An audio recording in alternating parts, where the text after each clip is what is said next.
रास्ते में हुए हादसे ने उसकी जान ले ली। ये साबित कर गया, ये है मोहन, कस्बे का समोसे वाला। गरीब है मगर दिल से बड़ा। इन समोसों की खुशबू में उसका पसीना भी है और उसके सपनों की आहट भी। आज सुबह कुछ अलग सा माहौल था, जैसे कोई नई चुनौती उसके सामने आने वाली हो। अरे मोहन भाई, आज तो समोसे की खुशबू कुछ अलग ही लग रही है, सीधे दिल में उतर रही है। लगता है आज तेरे हाथ में कोई जादू है। सच में। लेकिन सुनो, लोग कहते हैं कि साहूकार सुरेश फिर से परेशान कर रहा है। वैसे तो तेरे समोसे के लिए लोग दीवाने हैं, पर सोच रहा हूँ आज का दिन तेरे लिए आसान नहीं होगा। साहब, मैं जानता हूँ कि मुश्किलें होंगी, पर डरने का वक्त नहीं है। मेरा ठेला ही मेरा घर है और ये चौराहा ही मेरी दुनिया। जब तक मैं यहाँ खड़ा हूँ, मेरी कोशिशें कभी बेकार नहीं जाएंगी।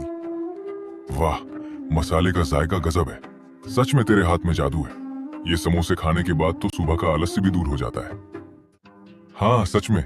लेकिन बताओ तो सही, इतने मेहनती हो फिर भी यहाँ ठेले पर क्यों खड़ा रहते हो? बड़े शहर में भी काम कर सकता था। साहब, बड़े होटल या शहर में काम करने के लिए पैसे और रिश्तेदारी चाहिए। मेरे पास बस ये ठेला है, मेरी मेहनत और माँ का आशीर्वाद। यही मेरा होटल है, यही मेरी दुनिया है। और देखो, इस ठेले में मैं हर समोसे के साथ अपनी उम्मीद और मेहनत डालता हूँ। यही मेरा गौरव है। मोहन की आंखों में थकान थी, लेकिन दिल में उम्मीद की रोशनी अभी भी जल रही थी। उसकी मेहनत और सपने कस्बे के हर कोने में महसूस किए जा सकते थे। यही शुरुआत थी उसकी कठिनाइयों और सफलता की कहानी की। घर में हालात कठिन हैं, माँ बीमार है और छोटी बहन गीता पढ़ाई में तेज है, लेकिन पैसों की कमी सबको परेशान कर रही है। मोहन का मन कई जिम्मेदारियों और डर के बीच फंसा हुआ है। बेटा, रोज रोज इतनी मेहनत, ये पैसे हमारे लिए कम है। डॉक्टर ने दवा की कीमत बताई और मुझे डर लग रहा है कि हम कैसे पूरा करेंगे।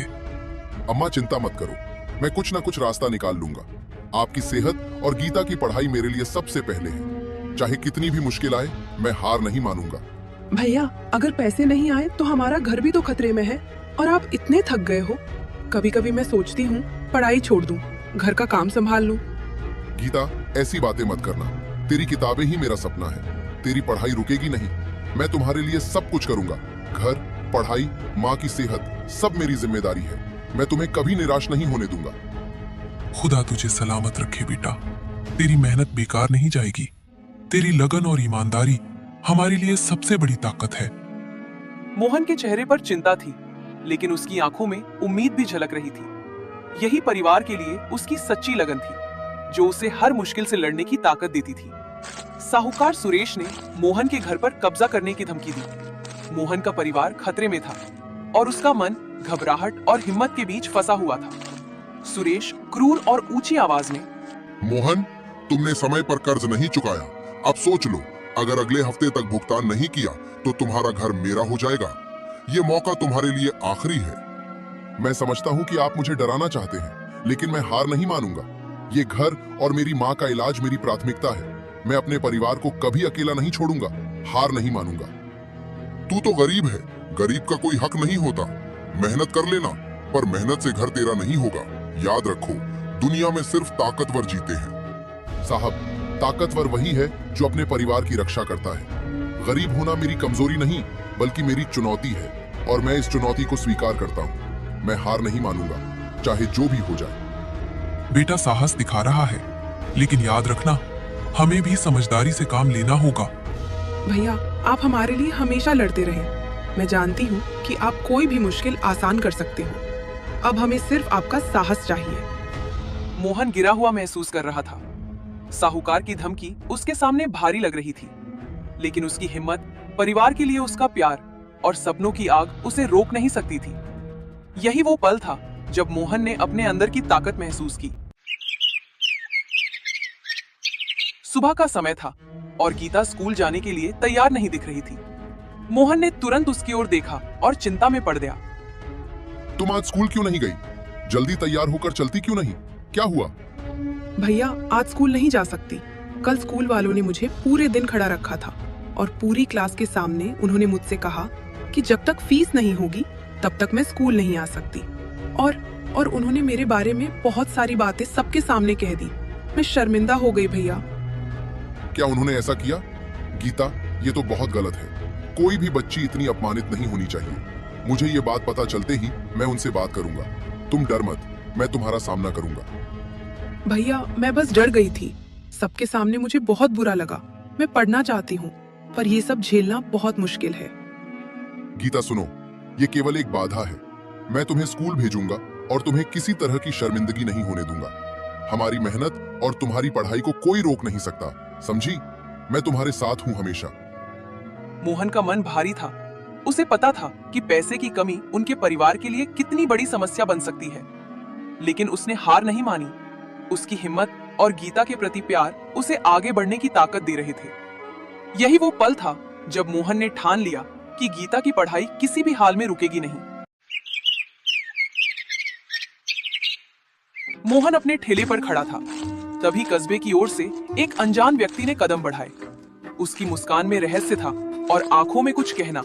नमस्ते, क्या मैं आपसे बात कर सकता हूँ? जी साहब, बताइए क्या चाहिए आपको? मैंने सुना है कि तुम बहुत मेहनती हो और तुम्हारे समोसे पूरे कस्बे में मशहूर हैं। देखो, मेरे पास एक बड़ा ऑर्डर है। मैं चाहता हूँ कि तुम मुझे बड़ी मात्रा में समोसे तैयार करके दो। कीमत भी मैं अच्छे से दूंगा और एडवांस भी दे दूंगा। इतना बड़ा ऑर्डर साहब, मैं कोशिश करूंगा, पर इतनी मात्रा में समोसे तैयार करना मेरे लिए आसान नहीं होगा। देखो मोहन, मैं जानता हूं कि यह आसान नहीं है, पर एक शर्त है। समोसे एक खास तारीख को एक गुप्त जगह पर पहुंचना चाहिए। मेरी तरफ से एडवांस दे दिया जाएगा, पर समय और जगह का पालन करना होगा। साहब, मैं समझ गया। ये मेरे लिए और मेरे परिवार के लिए बहुत बड़ा मौका है। मैं इसे स्वीकार करता हूं, पर सच में आप कौन हैं और इतनी मदद क्यों कर रहे हैं? अब इसे सोचो मत, बस इसे अपने परिवार के लिए अवसर समझो। जो करना है समय पर करना, बाकी सब बाद में समझ जाएगा। मोहन के दिल में एक अजीब सा मिश्रण था, खुशी, डर और उम्मीद। यही वो मौका था जिसके लिए उसने दिन रात मेहनत की थी। अब उसे अपने परिवार के लिए हर मुश्किल का सामना करना था। मोहन अपने घर लौटा। अम्मा, गीता सुनो, आज एक बड़ा मौका मिला है। मेरे पास समोसे का एक बहुत बड़ा ऑर्डर आया है, इस बार बहुत बड़ी मात्रा में। इतना कि हम घर का सारा खर्च, अम्मा का इलाज और गीता की पढ़ाई पूरा कर सकते हैं। सच में भैया? वाकई इतना बड़ा ऑर्डर? ओह भैया, तुमने सच में ये कर दिखाया। मैं खुश हूँ, पर थोड़ी चिंता भी है कि तुम इसे पूरा कैसे करोगे। गीता, डरने की जरूरत नहीं है। चाहे कितना भी बड़ा ऑर्डर क्यों ना हो, मैं इसे पूरा करूंगा। ये सिर्फ हमारे परिवार के लिए मौका नहीं है, बल्कि मेरी मेहनत और तुम्हारे सपनों के लिए भी है। बेटा, भगवान ने सच में तेरी मेहनत को देख लिया, लेकिन ध्यान रखना, इतनी बड़ी जिम्मेदारी है, इसे संभालना आसान नहीं होगा। अम्मा, मैं संभाल लूंगा। हर समोसे में मेरी मेहनत और उम्मीद होगी। हम साथ हैं और यही हमारी ताकत है। अब कोई भी मुश्किल हमें रोक नहीं सकती। भैया, मैं भी तुम्हारे साथ हूँ। हम ये कर सकते हैं। अब मैं किसी भी मुश्किल से डरूंगी नहीं। मोहन ने पूरे दिन कड़ी मेहनत की। हाथों में तेल और मसाले लगे हुए थे, पर दिल में उम्मीद और लगन की आग भी थी।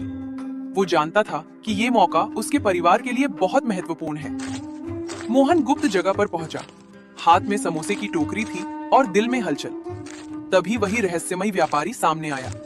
उसकी मुस्कान में एक अजीब सा विश्वास और आंखों में कुछ कहना था। मोहन, तुम आ गए। देखो, तुम्हारे हाथों की मेहनत और लगन ने मुझे प्रभावित किया है, पर अब तुम्हें मेरी असली पहचान जाननी होगी। मोहन, मैं वही व्यापारी हूँ जो सालों पहले इसी कस्बे में रहता था। तब मैं भी तंगहाली में था। तुम्हारे पिता ने मेरी पढ़ाई में मदद की थी। आज ये मेरी कोशिश है उस मदद को चुकाने की। मेरा पिता, उन्होंने आपकी मदद की थी, लेकिन मैं आपको नहीं जानता। अब जान लो, तुम्हारा परिवार, तुम्हारी मेहनत और तुम्हारे सपने मुझे याद दिलाते हैं कि मैं भी कभी उसी रास्ते से गुजरा था। मैं सिर्फ तुम्हें समोसे के पैसे नहीं दूंगा, गीता की पढ़ाई और आपकी माँ का इलाज भी मैं पूरा करूंगा। धन्यवाद साहब, अब हमें कोई रोक नहीं सकता। मैं वादा करता हूँ, हर मेहनत और हर समोसा आपके भरोसे पर खरा उतरेगा। मोहन के दिल में राहत और खुशी की लहर दौड़ गई। उसकी आंखों में चमक थी और चेहरे पर मुस्कान। अब वो जान गया कि मेहनत और ईमानदारी का फल हमेशा मिलता है, कभी सीधे, कभी अनजाने लोगों के माध्यम से।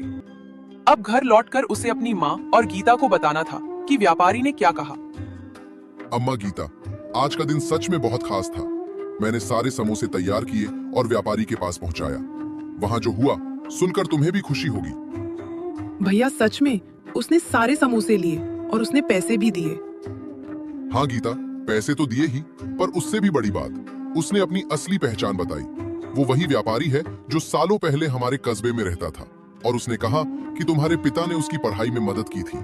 यही उसका तरीका है उस मदद को लौटाने का। उसने कहा कि अब वो हमारी मदद करेगा, सिर्फ पैसों तक ही सीमित नहीं, बल्कि गीता की पढ़ाई और मेरी माँ का इलाज भी वो पूरी तरह संभालेगा। बेटा, भगवान ने सच में तेरी मेहनत को देख लिया। अम्मा, अब डरने की कोई जरूरत नहीं, हम सब सुरक्षित हैं। अब सिर्फ मेहनत जारी रखनी है और अपने सपनों की ओर बढ़ना है। मैंने आज महसूस किया कि सच्ची लगन और मेहनत कभी बेकार नहीं जाती। भैया तुम्हारे बिना मैं कुछ नहीं कर सकती थी। तुमने हमारे सपनों को सच कर दिया। अब मुझे पूरी उम्मीद है कि मैं टीचर बनकर कस्बे और घर का नाम रोशन करूंगी। गीता, अम्मा, ये जीत हमारी है। मेहनत, साहस और एक दूसरे का प्यार ही हमारी सबसे बड़ी ताकत है। अब चाहे कितनी भी मुश्किल आए, हम हमेशा मिलकर उसका सामना करेंगे। मोहन ने अपने परिवार के लिए हर चुनौती को पार किया। मेहनत, लगन और विश्वास ने उसे सफलता दिलाई।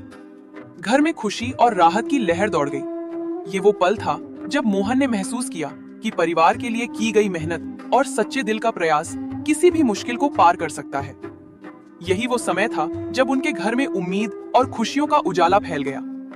कई महीनों से साहूकार की कड़वी बातें मोहन के दिल में तीर की तरह चुभी हुई थी, लेकिन आज पहली बार वो सीना तानकर उसके दरवाजे पर खड़ा था, हाथ में मेहनत की कमाई और आत्मविश्वास का उजाला। साहूकार, ये लो तुम्हारे सारे पैसे, एक एक रुपया जो तुमने मुझसे लिया था। अब ना तो मैं तुम्हारा कर्जदार हूँ और ना ही तुम्हारे एहसान तले दबा हूँ। हे मोहन, ये कैसे मुमकिन है? इतनी जल्दी तूने इतना पैसा कहाँ से जुटा लिया? कहीं चोरी चकारी तो नहीं की या किसी और से कर्ज लिया है? चोरी चकारी वो काम तुम्हारे जैसे लोग करते हैं जो गरीब की मजबूरी का फायदा उठाकर उनकी कमाई लूटते हो।